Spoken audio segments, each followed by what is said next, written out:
Jaywant Naik. Actually आता आपण जिथे बसलो त्या ठिकाणाला वाघोली गावातलं इच्छापूर्ती गणपती मंदिर म्हणून ओळखलं जातं. हे सगळ्या तुमच्या माध्यमातून म्हणजे यूट्यूबर्स, इंस्टाग्राम्स या माध्यमातून लोकांपर्यंत गेलेलं आहे. परंतु हे मंदिर 2001 पासूनचं आहे. साधारण 25 वर्ष या मंदिराला कंप्लीट झालेले आहे. आणि हे मंदिरची विशिष्ट असं आहे की हे मंदिर जमिनीपासून 15 फूट खोल आहे आणि त्यावेळेला वडिलांना मिळालेल्या मूर्तीमुळे ते आम्ही तिथेच त्याच जागेत स्थापना केलेली आहे. आणि साधारणतः मला वाटतं की 2023 पासून लोकांपर्यंत हे मंदिर गेल्यामुळे लोकांचे येणं जाणं जास्त वाढलेलं आहे आणि लोकांच्या ज्यांच्या इच्छा आहेत त्या पुऱ्या होत असल्यामुळे लोकांनी त्याचं नाव इच्छापूर्ती ठेवलेलं आहे. जवळच तुम्ही बघितलं तर ह्या बागेमध्येच तुम्हाला अमरेश्वर महादेव म्हणजे महादेवाची पिंड दिसेल. तिथे आपण नंदी आणि महादेवाचं मंदिर बनवलेलं आहे.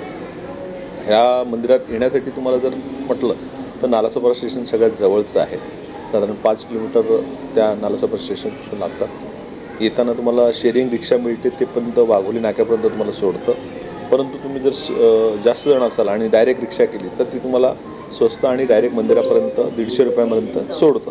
आता तुम्हाला सांगायचं तर येताना तुम्हाला रस्त्यामध्ये आमची ग्रामदेवता लागते. ती ग्रामदेवता तुम्हाला वाघेश्वरी मंदिर म्हणून प्रसिद्ध देवता आहे, ती आमची ग्रामदेवता आहे. त्या ग्रामदेवतेचं वैशिष्ट्य असं आहे की त्याच्यासमोर भला मोठा असा तलाव आहे. त्याच्यामध्ये लाखोशे असे मासे आहेत वेगवेगळ्या प्रकारचे. तुम्ही तिथे काही खाऊ घातलं तर तुम्हाला एकत्र ते मासे ते बघायला मिळतात, त्याची गंमत बघायला मिळते.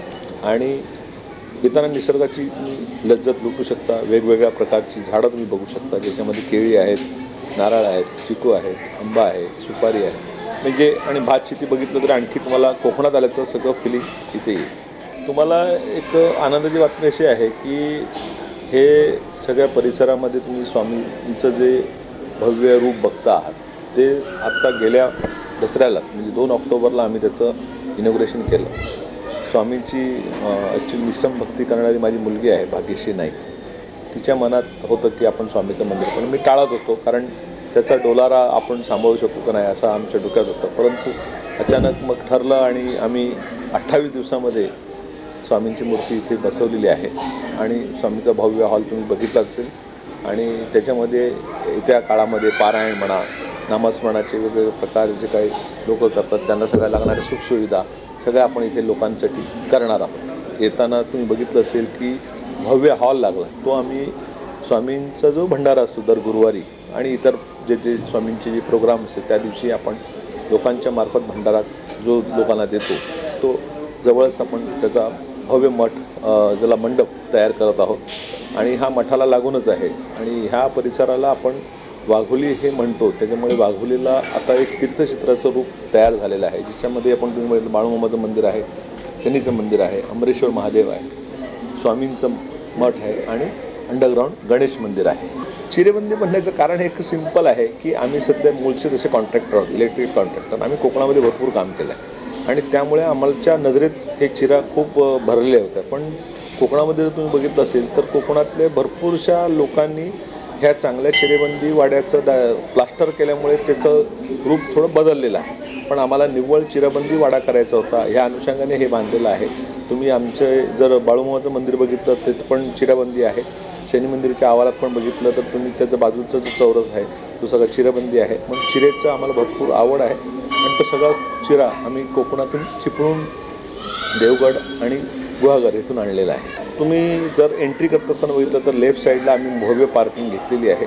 त्याच्यानंतर तिथे तुम्हाला वेलनेस सेंटर लागलं आहे, तिथे पण आम्ही पार्किंग मोठ्या प्रमाणात चांगल्या प्रकारची केली. म्हणजे 2 व्हीलर आणि 4 व्हीलर ह्या कुठेही कुठल्याही अडचण न येता तिथे ठेवू शकता. तिथून 1 मिनिटाच्या वॉकिंग डिस्टन्सवर आपलं मंदिर असल्यामुळे लोकांना निसर्गाचा आस्वाद घेत घेत तिथून येता येतं.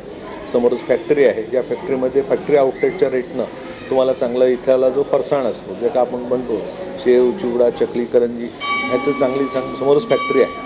ती मंदिराच्या नावाने लोकांना चांगला डिस्काउंट देतं, त्यामुळे तो प्रसाद पण रूपी तुम्ही घरी घेऊन जाऊ शकता. आणि ह्या ठिकाणी तुम्हाला आणखी एक गोष्ट सांगतो की स्वामींच्या मठाच्या बाजूलाच बाळूमामाचं एक छोटंसं मंदिर पण आहे. ज्या मंदिराचं कारण असं आहे की इथे मेंढी माऊली आम्ही ठेवलेल्या आहेत, ज्या कोल्हापूरच्या आदमापूरहून स्वामींच्या मूळ स्थानातून आणलेल्या आहेत. मेंढी आहे आणि तिथे गोशाला पण आम्ही छोटीशी केलेली आहे. 3च गायी आहेत, परंतु गोशाला करण्याचं मागचं कारण की आपल्या पवित्र भूमीमध्ये गोमातेला खूप हे आहे, महत्त्व आहे आणि ती गोमाता आपण पाळू आणि आपल्याला जेवढं शक्य आहे तेवढंच करू. या हिशोबाने 2 गोमाता आणलेल्या आहेत तिथे, मेंढी माऊली आणलेलं आणि त्याचं सगळं संगोपन जे आहे ते मंदिर ट्रस्ट करतं आहे. ह्या परिसरामध्ये आपण समजा तुम्हाला असं वाटलं की तुम्ही म्हणतात कॉन्ट्रीब्युशन करायचं आहे, काय करायचं, तर मला तुम्ही डायरेक्ट कॉन्टॅक्ट करू शकता 9011167788 मध्ये, ज्याच्यामध्ये तुमच्या बड्डेला किंवा मुलाच्या वाढदिवसाला किंवा काही चांगल्या ओकेजनला तुम्हाला लोकांना भंडाऱ्यासाठी कॉन्ट्रीब्यूट करायचं असेल तर त्यांनी मला डायरेक्ट कॉन्टॅक्ट करावा आणि मंदिराच्या ह्या गोष्टीला हातभार लावा. हे आम्ही करत असताना आमच्या डोक्यात एकच गोष्ट आहे की सगळ्यांचा सहभाग जर असला तर त्या कामाला आणि सगळ्या गोष्टीला चांगला आनंद घेता येईल आणि आपल्याला पण ह्या गोष्टीचा आणखी विस्तार करता येईल. तुम्हाला ह्याच्यातच एक ॲडिशनल बघितलं ना तर या ठिकाणी मुलं येण्यासाठी खूप पसंती देतात, आईवडिलांना त्रास देत नाही, कारण ह्या ठिकाणी भव्य असं मुलांसाठी खेळण्यासाठी पार्क आहे. त्या पार्कमध्ये वेगवेगळ्या सिस्टम आम्ही लोकांच्या मुलांसाठी खेळण्यासाठी लावलेले आहेत आणि बसट्या उठण्यासाठी तुम्हाला बघितलं तर चांगले झोपाळे, चांगले बेसिक गोष्टी केलेली आहे. त्याच्यामध्ये आपण तुम्ही बघितलं सेल्फी पॉईंट यासाठी बनवलेत की प्रत्येक म्हणजे जो 5 वर्षाच्या मुलापासून 75 वर्षाच्या माणसाला स्वतःच्या फोटो काढण्याची खूप चांगली हौस असते. ती हौस पुरवण्याची आपण हे जे म्हणतो ना ती आपण हौस पूर्ण करू शकतो आणि त्यासाठी आम्ही हे पार्क जे आहे ते फ्री निःशुल्क ठेवलेलं आहे, ज्याच्यामध्ये तुम्ही येऊन आस्वाद घेऊ शकता आणि लवकरच कॅन्टीन चालू होतं ज्याच्यामध्ये तुम्हाला वेगवेगळ्या प्रकारचे ब्रेकफास्ट चांगले मिळतील, जे मंदिरातर्फे ट्रस्टतर्फे खूप कमी दरामध्ये तुम्हाला त्याचा आस्वाद घेता येईल. तुम्ही बघितलं असेल ना तर ह्या गार्डनमध्ये भरपूरशा अशा बैलगाड्या आहेत जे आमच्या वडिलांनी त्यावेळेला म्हणजे आमचं जो म्हणतात ना त्यावेळेला बैलगाडी असणं म्हणजे आजच्या काळातली मर्सिडीज आणि काही लोकांना त्याची माहिती पण नसते, तर ती आम्ही मुद्दामून ठेवलेली आहे ज्याच्यामध्ये लोक फोटोग्राफी आणि सगळं करतात, त्याचा खूप आनंद घेतात आणि चांगला हौस पुरवतात स्वतःची.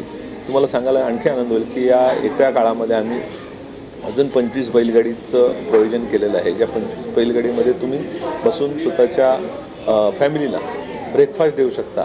म्हणजे बैलगाडीचा एक रेस्टॉरंटचा फील आला पाहिजे आणि बाजूला कॅन्टीनमध्ये जाऊन तुम्ही नाश्ता जो घ्याल तो जाऊन बैलगाडीमध्ये करावा, ही आमची स्वतःची इच्छा आहे, ज्याचं फोटोग्राफी आणि चांगली करता येईल, मनाला आस्वाद वेगळा मिळेल आणि एक वेगळं थीम जसे आम्ही शनी मंदिरला राबवली आहे झोपाळा गार्डन, ज्यामध्ये झोपाळ्यामध्ये बसून लोक चांगला ब्रेकफास्ट आस्वाद घेतात, तसंच या ठिकाणी आम्ही बैलगाडीमध्ये तुम्ही बसून तुमच्या फॅमिलीला नाश्ता देऊ शकता आणि ही थीम अख्ख्या महाराष्ट्रामध्ये कुठे नसेल. प्रत्येक ठिकाणी तुम्हाला 1 या 2 बैलगाड्या मिळतील, पण इथे आम्ही तब्बल 25 बैलगाड्यांचा प्रोव्हिजन करतो, जे येत्या 1-2 महिन्यामध्ये तुम्हाला त्याचं उद्घाटन आणि त्याचं लोकांसाठी लोकार्पण म्हणून ते आम्ही येणाऱ्या काळामध्ये म्हणजे साधारणतः 2026च्या पहिल्या आठवड्यामध्ये आम्ही करणार आहोत.